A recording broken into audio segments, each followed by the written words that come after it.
reason. You also must be present at the start of class, and I know it's an 8 a.m. class, so that's going to be rough. But if you are late, you may be denied the ability to participate. Now, I'm a reasonable guy, right? I'm not going to stand there with a stopwatch and say, it's 8:03, you're out of here, right?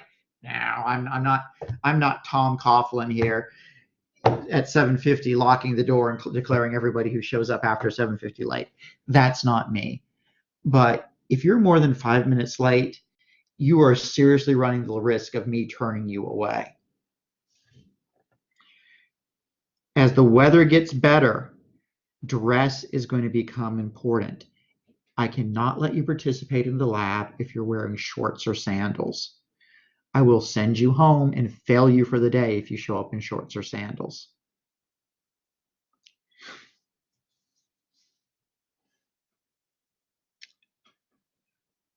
Quizzes. You have those pre-lab quizzes. Additionally, you have a safety quiz. The very first quiz you're taking is a safety quiz. You have to pass the safety quiz. If you fail the safety quiz, and I define failing the safety quiz as receiving a grade of less than 84%, you must repeat the safety video and retake the quiz. If you fail the safety quiz a second time, you will not be allowed to participate in the lab and you must withdraw from the class or face a grade of E. Failure to do a pre-lab quiz will result in a student also being unable to do the associated wet lab. Like, fifth time I've said that. Don't claim you didn't hear or see the policy. Grading criteria: 90 to 100 is an A, 89 to 80 is a B, 79 to 70 is a C. Grades will be kept in Blackboard so you can see them. You can see your grade in class throughout the course. It is your responsibility to keep up with your scores. When you see your final grade at the end of the semester, it shouldn't be a shock to you. Not only that, but this is lab, and it's different from lecture. In lecture, I get a nice bell curve. I've got people with high A's, and I've got people with low E's. In lab, this is a course designed to help you. This is a course where if you come, you do the work, you participate, and you try hard, and you're going to get a good grade. Everything that you do in that lab room, you should be getting 100 or close to 100% on. Why? Because when you're doing the wet lab, you have Mr. Winchester there to help you, you have your lab partner there to help you, you have other people in the lab there to help you. So if you don't know something, you need to ask. Therefore, in lab, I generally get people who are good students and who are honest students getting A's and B's. The people who wind up with C's, D's, and E's are the people who don't try, or they have such social problems and social issues, and I've seen it happen, that no one wants to partner with them, or no one wants to help them, or no one wants to participate with them. So you need to have some degree of socials. So as long as you got decent social skills and you're trying and you're pulling your own weight, you're going to probably wind up with an A or a B. Matter of fact, generally what separates the A's and the B's is how well you do one of those pre-labs. Late work, no late work is accepted. I'm giving you a 7-day span to do most of your assignments, a 7 to 6 day span to do those assignments.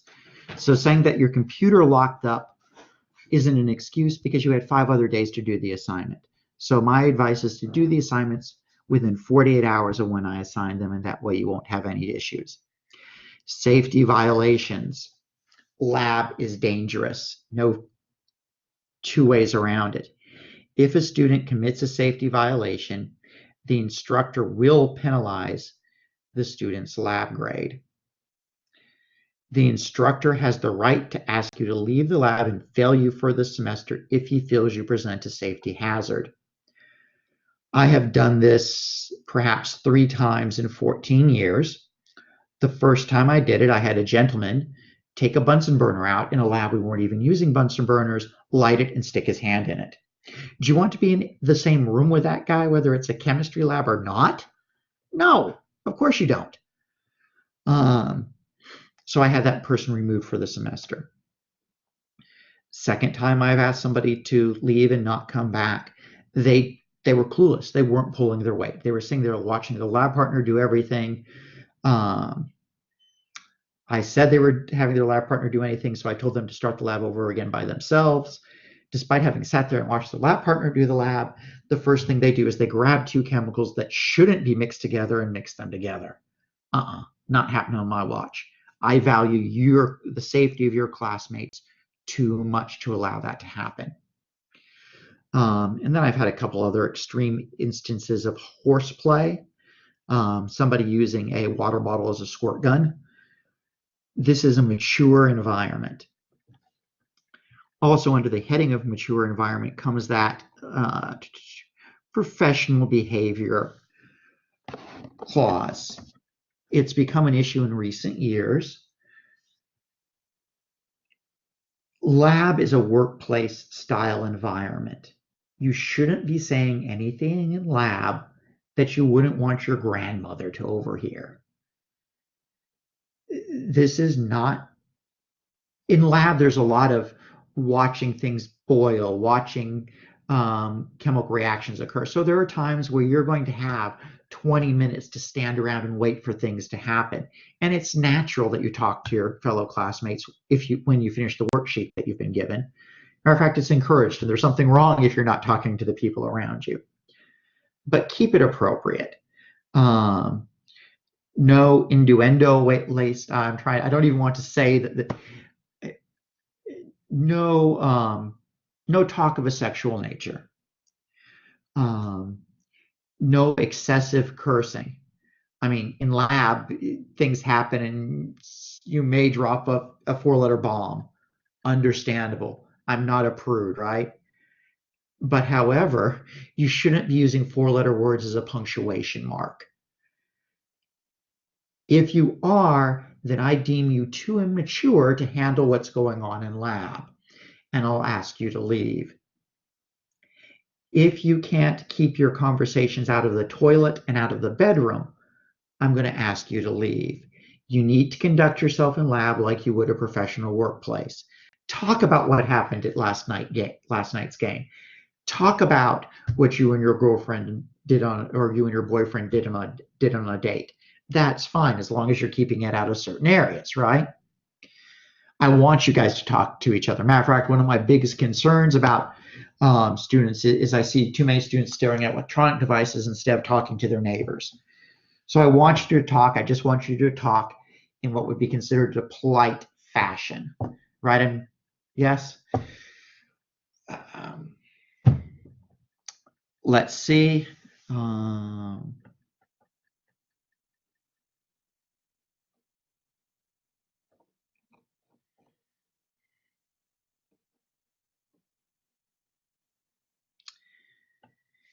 If you fail to bring safety goggles, it costs you 5 points, and then I may or may not let you borrow some from the box of shame. If you fail to dress appropriately, you will be sent home and you will lose the points for that day's lab.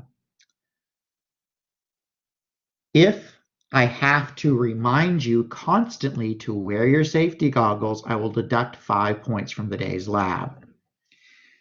Each lab's worth about 50 points. So if I'm deducting 5 points from your grade for failure to wear safety goggles, that's a letter grade. I'm busting you down. Wear your safety goggles.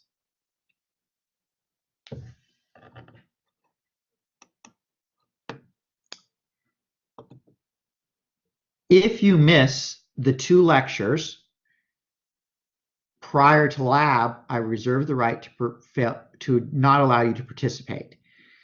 Since a lot of you are in my online lecture, if you fail significantly behind that schedule that you have in the back of your 140 syllabus, I can refuse to allow you to participate in 145 because you don't know what's going on.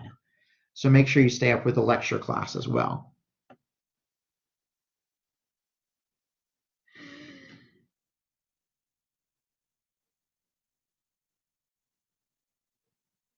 I've already covered the offensive language or actions or behavior. By the way, Mr. Winchester and myself are the sole judges of what is offensive.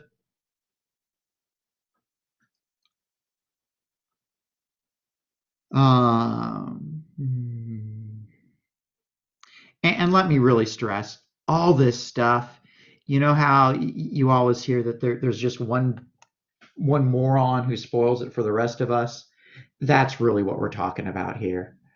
Um, I am by no means extreme on these things.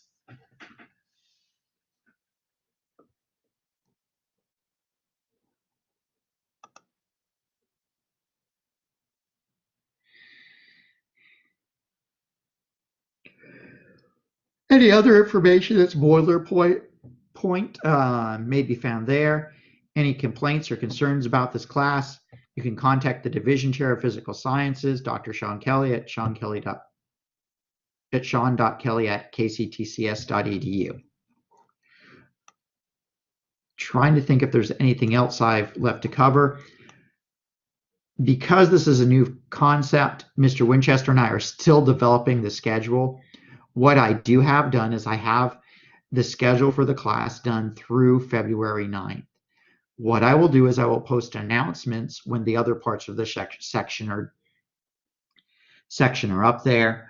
By the 26th of January, I should hopefully have another 3 to 4 weeks up there for you. If you have any questions or concerns, contact me. I look forward to seeing you. I look forward to talking to you. And I really am on your side. I hate these welcome lectures because welcome lectures, I'm always having to be the bad cop. And I'm always having to try to, for lack of a better term,